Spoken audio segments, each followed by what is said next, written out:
Hi guys, good afternoon po. Gusto ko lang po sanang magpatulong kung paano po kaya ma-fix yung paano po ma-print itong picture po na ito.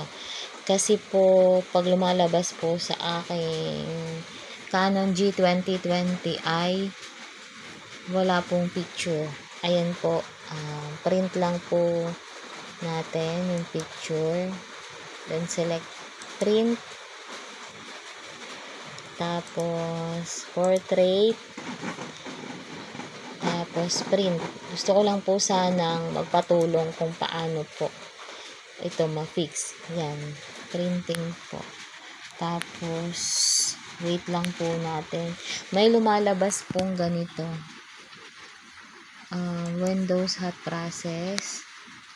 Tapos, pag pinindot ko po siya, ay ito po ang lumalabas.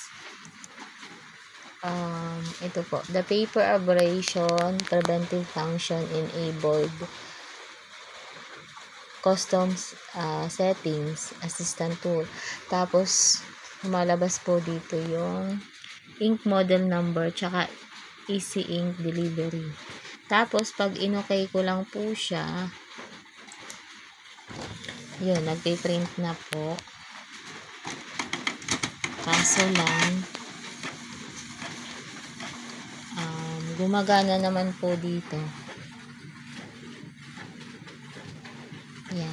Tapos, pag lumalabas na po siya, ay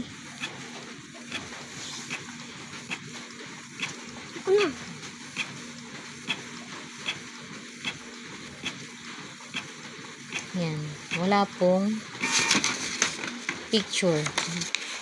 Bond paper pa rin. Typewriting pa rin. Wala po yung picture na napili natin.